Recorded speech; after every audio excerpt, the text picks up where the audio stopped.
पहला अध्याय। गीता का पहला अध्याय युद्ध क्षेत्र और अर्जुन की मनोस्थिति को दर्शाता है।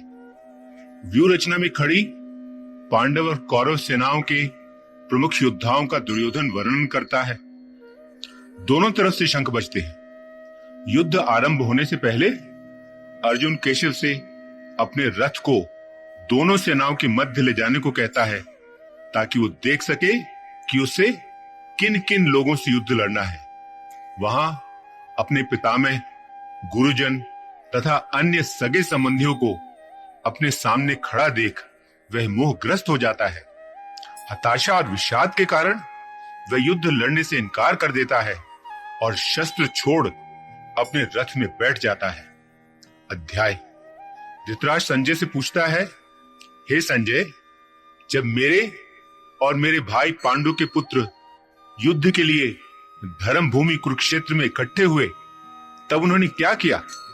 संजय ने उत्तर दिया, महाराज, जब दुर्योधन ने पांडव सेना को व्यूह रचना में खड़ा देखा तो वह अपने आचार्य द्रोण के पास पहुंचा और बोला, आचार्य, पांडु के पुत्रों की विशाल सेना को देखिए, जिसे व्यूह आकार में आपके बुद्धिमान शिष्य और द्रुपद के पुत्र धृष्टद्युम्न ने रचा है। इस सेना में अर्जुन और भीम जैसे कई धनुर्धर योद्धा हैं। सात्यकी, विराट, महारथी द्रुपद, दृष्टकेतु, चेकितान, वीर काशीराज, पुरुजित, कुंती भोज, मनुष्यों में श्रेष्ठ शैव्य, पराक्रमी युद्धामन्यु, वीर उत्तम मौजा, सुभद्रा का पुत्र अभिमन्यु तथा द्रौपदी के पांचों पुत्र, ये सब के सब महान योद्धा हैं। अब हमारी सेना में जो जो प्रमुख योद्धा हैं, मेरी सेना के जो नायक हैं, आप उन्हें भी जान लीजिए। आप स्वयं, पितामह भीष्म, कर्ण, आचार्य कृप, अश्वत्थामा, विकर्ण और सोमदत्त का पुत्र भूरिश्रवा, ये सब के सब हमें युद्ध जितवा सकते हैं। इनके अलावा और भी कई योद्धा हैं जो मेरे लिए अपनी जान तक देने को तैयार हैं। इन सब के पास तरह तरह के शस्त्र हैं और ये सब के सब युद्ध में प्रवीण हैं। ये सब के सब युद्ध विद्या अच्छी तरह जानते हैं। पितामह भीष्म हमारी अजय सेना की रक्षा कर रहे हैं और भीम पांडव सेना की रक्षा कर रहा है, जबकि हमारी यह सेना पांडवों की सेना से कहीं अधिक बड़ी है। फिर भी आप सब लोग सभी मोर्चों पर डटे रहकर हमारे सेनापति पितामह भीष्म की सब ओर से अच्छी तरह रक्षा करो। तब दुर्योधन को खुश करने के लिए पितामह भीष्म सिंह की तरह गरजे और उन्होंने जोर से अपना शंख बजाया। इसके बाद युद्ध के मैदान में शंख, भेरिये, ढोल, नगाड़े और सिंगी बाजे सब ओर से बज उठे, जिसके कारण चारों ओर बड़े जोर का शोर होने लगा। तब कृष्ण और अर्जुन ने और सभी पांडवों ने भी अपने अपने दिव्य शंख बजाए। कृष्ण ने अपना पांचजन्य शंख बजाया, अर्जुन ने देवदत्त, भीम ने पौंड्र, युधिष्ठिर ने अनंत विजय, नकुल ने सुघोष और सहदेव ने अपना मणिपुष्पक शंख बजाया। काशीराज, शिखंडी, धृष्टद्युम्न, विराट, सात्यकी, द्रुपद, द्रौपदी के पुत्रों तथा अभिमन्यु, इन सब ने भी अपने अपने शंख बजाए। उन शंखों की भयानक आवाज ने सारी पृथ्वी और आकाश में गूंजते हुए आपके पुत्रों और उनके पक्ष के लोगों के दिल में डर पैदा कर दिया। अर्जुन का रथ श्रेष्ठ था, उसमें सफेद घोड़े जुते हुए थे, उसकी ध्वजा पर हनुमान विराजमान थे और भगवान श्री कृष्ण स्वयं अर्जुन के सारथी थे।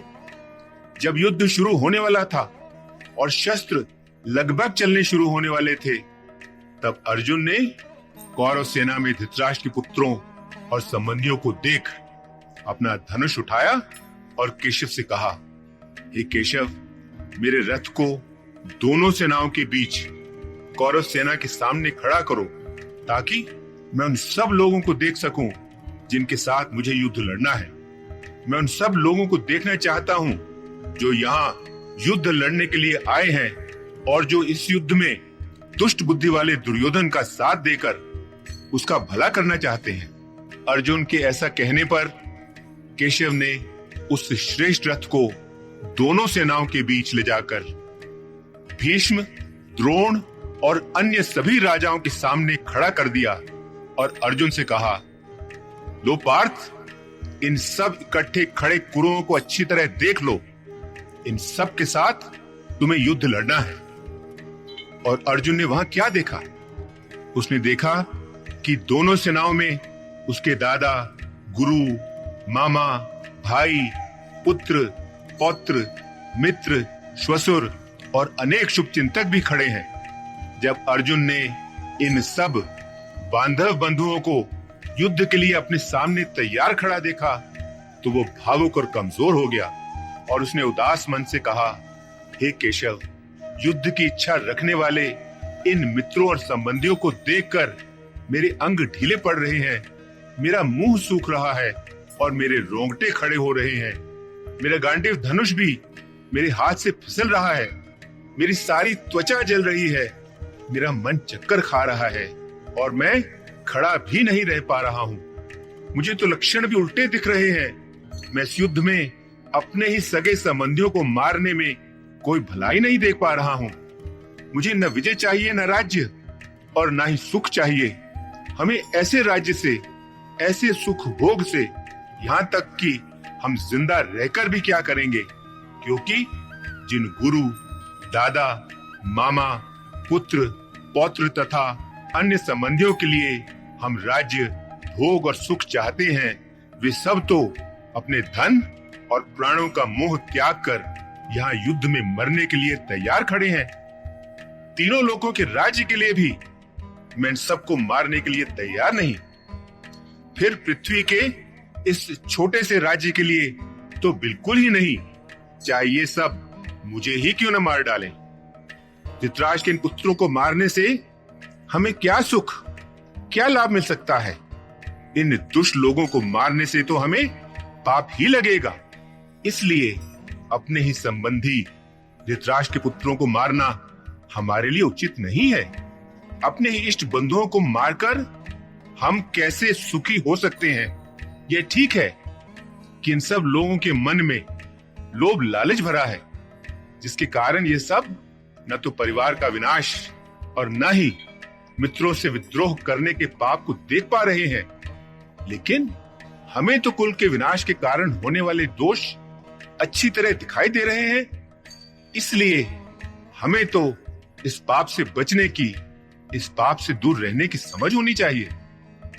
कुल का विनाश हो जाने पर पुराने चले आ रहे कुल धर्म और विधान दोनों नष्ट हो जाते हैं और इन दोनों के नष्ट हो जाने से सारे परिवार में अधर्म और पाप फैल जाता है और परिवार में अधर्म और पाप फैल जाने से परिवारों की स्त्रियां भ्रष्ट हो जाती हैं और स्त्रियों के भ्रष्ट हो जाने से वर्ण संकर और अनचाही संतानें उत्पन्न होती हैं और यह वर्ण संकर और अनचाही संतानें सारे परिवार को और उस परिवार को नष्ट करने वालों को भी नरक में पहुंचा देती है, क्योंकि उनके पूर्वजों की आत्माएं पारंपरिक पिंडदान और जल से वंचित होकर अपने ऊंचे स्थान से गिर पड़ती हैं और इन दुष्कर्मों के कारण सदा से चले आ रहे जाति धर्म और कुल धर्म दोनों ही नष्ट हो जाते हैं।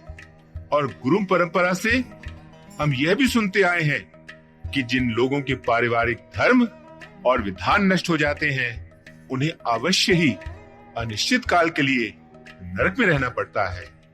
ओहो, हम तो यह बड़ा भारी पाप करने जा रहे हैं। यह अनर्थ करने को तैयार हैं, जो केवल राज्य का आनंद पाने के लोभ से अपने ही इष्ट बंधुओं को मारने के लिए तैयार हो गए। मेरे लिए तो यह कहीं अधिक अच्छा होगा कि धृतराष्ट्र के पुत्र शस्त्र हाथ में लेकर मुझे ही मार डालें और मैं बिना शस्त्र उठाए, बिना उनका मुकाबला किए युद्ध में मारा जाऊं।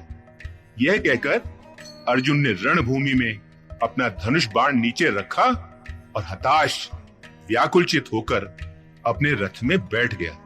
पहला अध्याय समाप्त। ओम शांति शांति शांति ओम।